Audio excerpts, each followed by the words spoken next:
हरिः ओम् आपादमौलिपर्यन्तं गुरूणाम् आकृतिं स्मरेत् तेन विघ्नाः प्रणश्यन्ति सिद्ध्यन्ति च मनोरथाः। श्रीगुरुभ्यो नमः। परमगुरुभ्यो नमः। श्रीमदानन्दतीर्थभगवत्पादाचार्यगुरुभ्यो नमः। मन्मनोभीष्टवरदं सर्वाभीष्टफलप्रदं पुरन्दरगुरुं वन्दे दासश्रेष्ठं दयानिधिं विद्याविनयसम्पन्नान् शान्तादिगुणब्रह्मितान् सशास्त्रप्रवचनासक्तान् निरमिरार्यान् गुरून् भजे।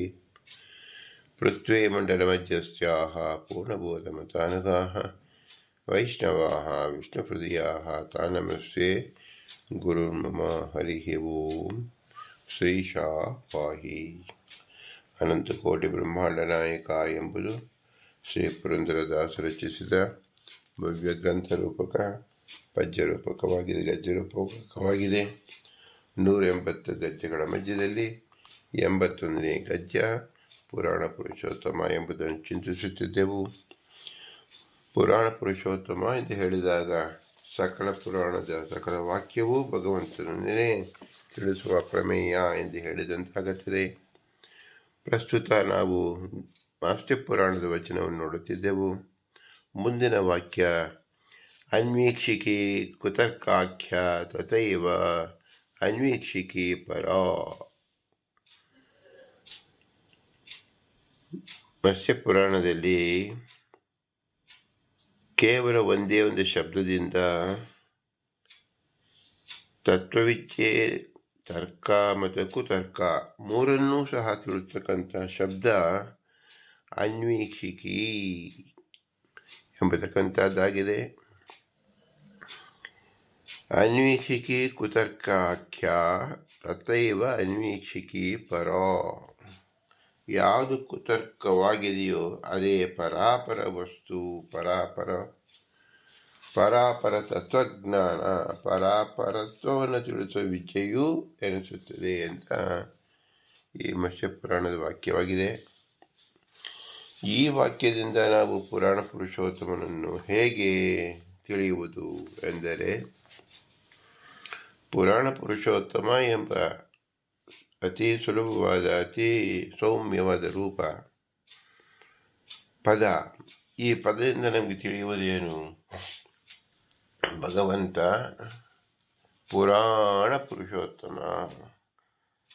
ಪುರಾಣ ಅಂದರೆ ಬಹಳ ಹಿಂದಿನಿಂದ ಪುರುಷೋತ್ತಮನಾಗಿ ಇರತಕ್ಕಂಥ ಅವನು ಎಂದು ಅರ್ಥವಾಗುತ್ತೆ. ಹಿಂದಿನಿಂದ ಅಂತ ಹೇಳಿದೆ, ಅದಕ್ಕೆ ತಡೆಯೇ ಇಲ್ಲದೆ ಇರೋದ್ರಿಂದ ಇಂದಿಗೂ ಪುರುಷೋತ್ತಮ, ನಾಳೆಗೂ ಪುರುಷೋತ್ತಮ ಎಂಬುದು ಸಜ್ಜನರಿಗೆ ಅರಿವಾಗುತ್ತದೆ. ಆದರೆ ಅಸತ್ಪ್ರವೃತ್ತಿ ಉಳ್ಳವರಿಗೆ ಪುರಾಣ ಪುರುಷೋತ್ತಮ ಹಿಂದೆ ಆಗಿದ್ದ ಮಾತ್ರ, ಈಗ ನಾನೇ ಈ ಒಡೆಯನಾಗಿದ್ದೇನೆ ಎಂಬ ಅಹಂಕಾರದಿಂದ ಮೆರೆಯುವ ಜನರಿದ್ದಾರೆ, ಮತ್ತು ಮುಂದೆ ಮರೆತು ಬಿಡತಕ್ಕಂಥ ಜನರಿದ್ದಾರೆ. ಈ ರೀತಿಯಲ್ಲಿ ಒಂದೇ ಮಂತ್ರ, ಒಂದೇ ಶಬ್ದ ವಿವಿಧ ಜೀವರುಗಳಿಗೆ ಯಾವ ರೀತಿ ಪರಿಣಾಮ ಬೀರುತ್ತದೆ ಅನ್ನೋದನ್ನು ನಾವು ಅನ್ವೀಕ್ಷಿಕಿ ಅನ್ನೋ ಶಬ್ದದಿಂದ ತಿಳಿಯಬಹುದಾಗಿದೆ. ಇದನ್ನು ಶ್ರೀಮದಾನಂದ ತೀರ್ಥರು ಭಾಗವತ ತಾತ್ಪರ್ಯದಲ್ಲಿ ಮೊದಲನೇ ಸ್ಕಂದದ 3ನೇ ಅಧ್ಯಾಯದ 11ನೇ ಶ್ಲೋಕಕ್ಕೆ ಉದಾಹರಣೆ ಮಾಡಿದ್ದಾರೆ. ನಮಗೆ ತಿಳಿದಂತೆ ಪ್ರಥಮ ಸ್ಕಂದದ 3ನೇ ಅಧ್ಯಾಯ ಭಗವಂತನ ಅನೇಕ ಅವತಾರಗಳನ್ನು ತಿಳಿಸುವ ಅಧ್ಯಾಯವಾಗಿದೆ. 22 ಅವತಾರವನ್ನು ಇಲ್ಲಿ ಭಗವಂತನ ಮುಖ್ಯವಾಗಿ ತಿಳಿಸಿಕೊಟ್ಟಿದ್ದಾರೆ ವೇದವ್ಯಾಸ ದೇವರು. ಪ್ರಸ್ತುತವಾದದ್ದು ದತ್ತಾತ್ರೇಯ ಅವತಾರ. ದತ್ತ ಆತ್ರೇಯ ಅಂದರೆ ಏನಂದರೆ, ಆತ್ರೇಯ ಅಂದರೆ ಅತ್ರಿ ಋಷಿಗಳಿಗೆ ಒದಗಿ ಬಂದ ದತ್ತ, ಇವನಿಗೆ ದತ್ತ ಆತ್ರೇಯ, ದತ್ತಾತ್ರೇಯ ಎಂಬುದು ನಾವು ಶಬ್ದ ತಿಳಿಯಬಹುದಾಗಿದೆ. ಇದರಿಂದ ಏನಾಗಿದೆ ಅಂದರೆ, ಆತ್ರೇಯ ಅಂದರೆ ಅತ್ರಿ, ಅತ್ರಿ ಅಂದರೆ 3 ಇರ್ತಕ್ಕಂಥವರು. ತ್ರಿ ಅಂದರೆ 3 ಗುಣ, ಸತ್ವಗುಣ, ರಜೋಗುಣ, ತಮೋಗುಣ. ಈ ವಾಕ್ಯದಲ್ಲಿ 3 ರೀತಿಯಾಗಿ ನಾವು ಅರ್ಥವನ್ನು ಮಾಡಿಕೊಳ್ಳಬಹುದು. ಇದನ್ನು ಬಿಟ್ಟು ವಿಶೇಷ ಕಾಲ ನಿರ್ಗುಣವಾಗಿ ಭಗವಂತನ ಆರಾಧನೆ ಮಾಡತಕ್ಕಂಥದ್ದಕ್ಕೆ ಮೂರು ಗುಣ ಇಲ್ಲದೇ ಇರತಕ್ಕಂಥದ್ದು ಸ್ವರೂಪಭೂತವಾದದ್ದು ಅಂತ ನಾವು ತಿಳಿದಾಗ ಆ ತ್ರೀ ಎಂದಾಗ ನಿರ್ಗುಣಾಕಾರವಾಗಿ ಅಂದರೆ ಪ್ರಾಕೃತ ಗುಣರಹಿತವಾಗಿ ಅಪ್ರಾಕೃತವಾಗಿ ಚಿಂತನೆ ಮಾಡತಕ್ಕಂಥದ್ದು ಅರ್ಥವಾಗುತ್ತದೆ. ಈ ಅಪ್ರಾಕೃತವಾಗಿ ಸ್ವರೂಪವನ್ನು ಚಿಂತನೆ ಮಾಡುವವರಿಗೆ ಆತ್ರೇಯ ಅಂತ ಅವರಿಗೆ ಭಗವಂತ ತಾನೇ ದತ್ತ, ತನ್ನನ್ನು ತಾನೇ ಕೊಡುತ್ತಾನೆ. ಆದ್ದರಿಂದ ದತ್ತಾತ್ರೇಯ ಎಂಬತಕ್ಕಂಥ ಅವತಾರದ ಶಬ್ದದಲ್ಲಿಯೇ ಅನ್ವೀಕ್ಷಿಕಿ ಎಂಬತಕ್ಕಂಥದ್ದು ಸಹ ನಾವು ಸಂಯೋಜಿತವಾಗಿ ತಿಳಿಯಬಹುದಾಗಿದೆ. ಈ ಪದ್ಮನಾಭರೂಪಿ ಶ್ರೀಹರಿ ತನ್ನ 6ನೇ ಅವತಾರದಲ್ಲಿ ಅತ್ರಿ ಋಷಿಗಳಿಂದ ಪ್ರಾರ್ಥಿತನಾಗಿ ಅವರ ಪತ್ನಿಯಾದ ಅನಸೂಯಾದೇವಿಯಲ್ಲಿ ಅತ್ರಿ ಪುತ್ರನಾಗಿ ದತ್ತಾತ್ರೇಯ ಅಥವಾ ದತ್ತ ಎಂಬ ಹೆಸರಿನಿಂದ ಅವತರಿಸಿ ಅನ್ವೀಕ್ಷಿಕಿ ಎಂಬ ಪರಾಪರ ತತ್ವವಿದ್ಯೆಯನ್ನು ಅಲರ್ಕನಿಗೆ, ಸಶಿಷ್ಯರಿಗೂ ಪ್ರಹ್ಲಾದ, ಯದು, ಕಾರ್ತಿವೀರ್ಯಾರ್ಜುನ ಮುಂತಾದವರಿಗೂ ಉಪದೇಶಿಸಿದರು ಎಂಬುದು ಇದರ ಅಭಿಪ್ರಾಯ. ಇಲ್ಲಿ ದತ್ತಾತ್ರೇಯ ಎಂಬ ಶಬ್ದದಿಂದಲೇ ನಾವು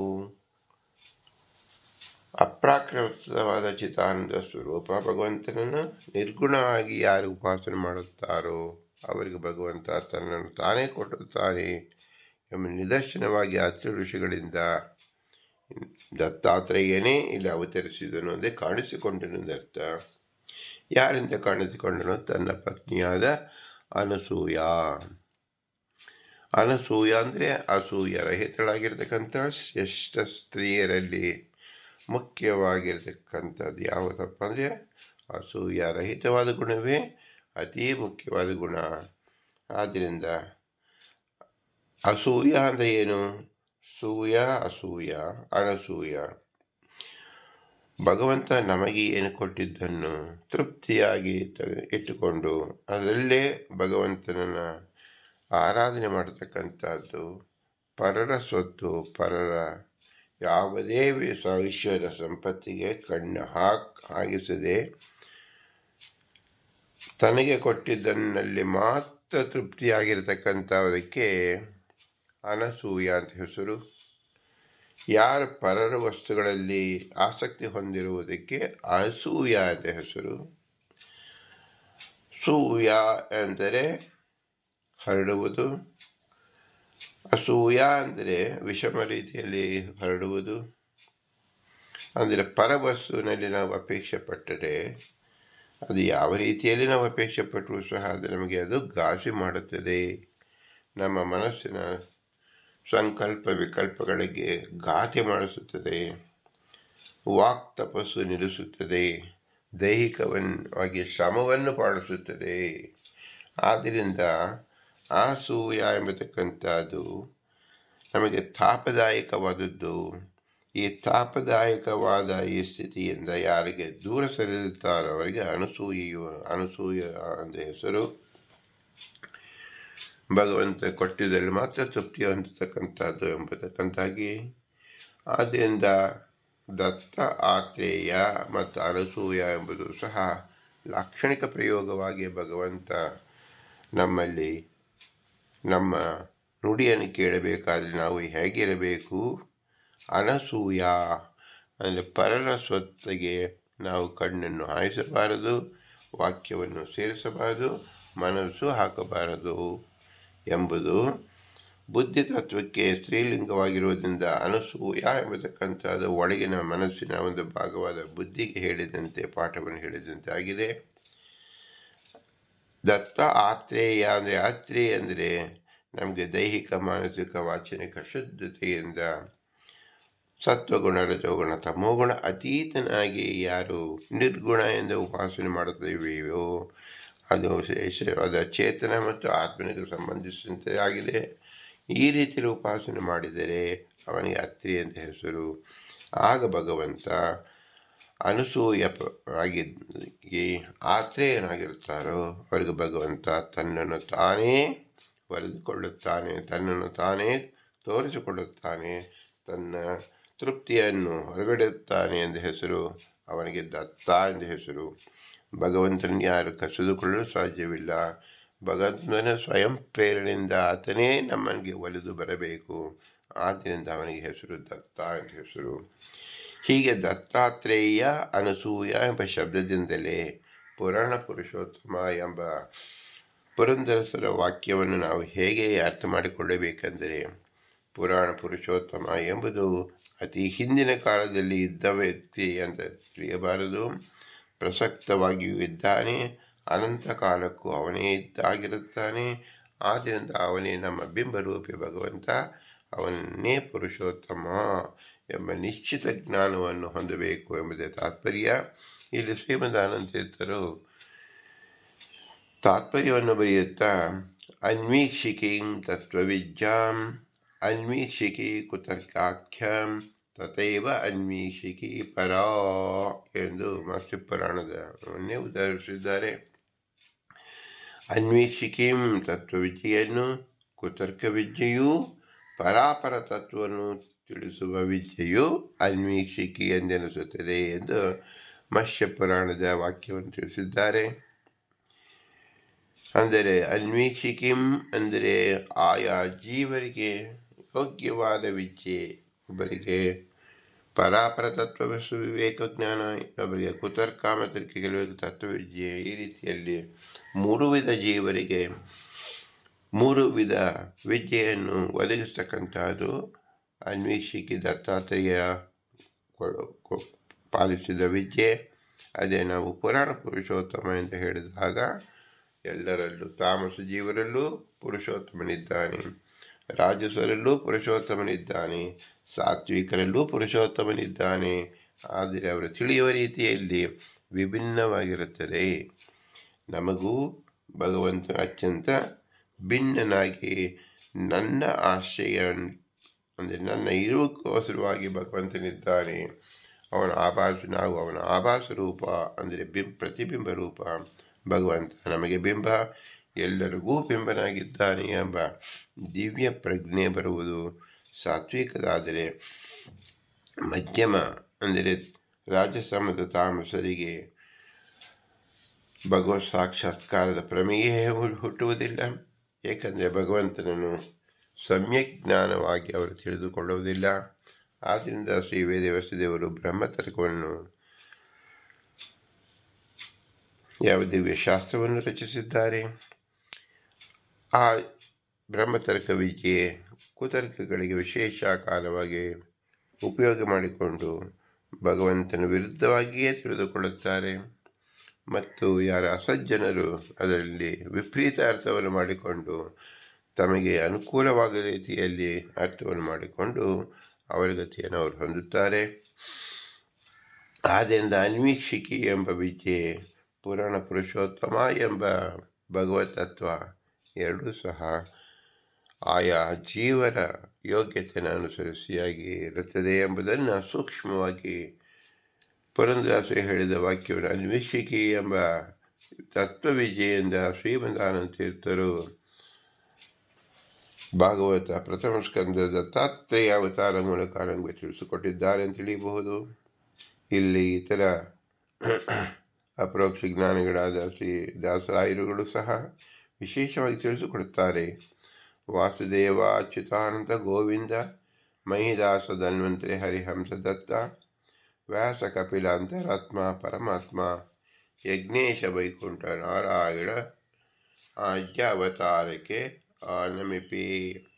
ಅಂದರೆ ಭಗವಂತನ ಅನೇಕ ಅವತಾರಗಳನ್ನು ಯಾತಿಕೆ ಮಾಡಿದ ಅಂದರೆ ಸಜ್ಜನಿಗೆ ಅತಿ ಪ್ರಿಯವಾಗಬೇಕು, ಅಸಜ್ಜನರಿಗೆ ಅಷ್ಟೇ ಅಪ್ರಿಯವಾಗಬೇಕು.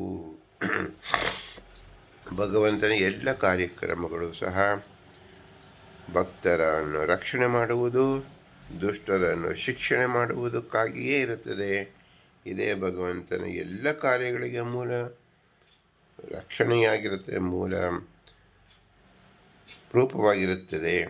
ಮತ್ತು ಭಗವಂತ ಸರ್ವಗುಣ ಸಂಪೂರ್ಣನಾಗಿದ್ದಾನೆ, ಸರ್ವದೋಷ ವಿದೂರನಾಗಿದ್ದಾನೆ.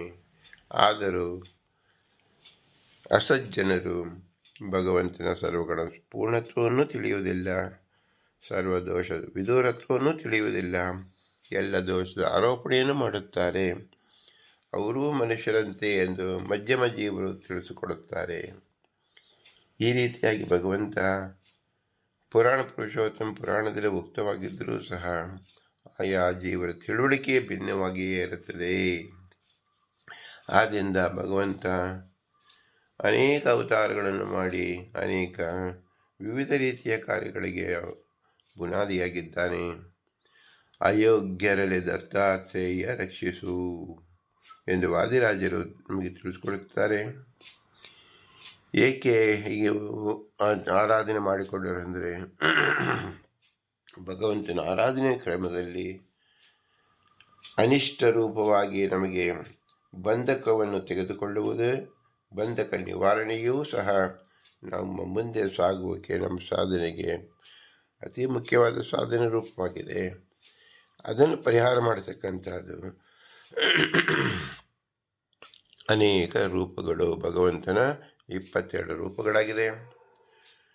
ಸ್ವರೂಪ ಅಂದರೆ ಲಿಂಗ ರೂಪ ಅಂದರೆ ಯಾವ ಬಿಂಬ ರೂಪದ ಉಪಾಸನೆಯಿಂದ ಮಾತ್ರ ಮೋಕ್ಷ ಸಾಧನೆಯಾದರೂ ನಮಗೆ ಆಯಾ ಕಾಲಕ್ಕೆ ತಾತ್ಕಾಲಿಕವಾಗಿ ಬಂದ ನಿವಾರಣೆಗೆ ಭಗವಂತನ 22 ಅವತಾರಗಳನ್ನು ನಾವು ಸ್ಮರಿಸಲೇಬೇಕು. ಅನಿಷ್ಟ ನಿವಾರಣೆಗೆ ಮುಖ್ಯವಾಗಿ ಪ್ರಯೋಜನವಿದೆ. ಆದ್ದರಿಂದ ಭಗವದಾರಾಧನೆ ಎಲ್ಲ ಭಗವದಾರಾಧನೆಯು ನಮಗೆ ಅನುಕೂಲವಾಗಿರುತ್ತದೆ ಎಂಬುದೇ ತಾತ್ಪರ್ಯ. ಅಂದರೆ ಪುರಾಣ ಪುರುಷೋತ್ತಮ ಎಂಬ ದಿವ್ಯ ಮಂತ್ರದಿಂದ ಭಗವಂತನ ನಾಮಧೇಯ ಪುರುಷೋತ್ತಮನಾಗಿರ್ತಕ್ಕಂಥವನು ನಮ್ಮ ಬಿಂಬ.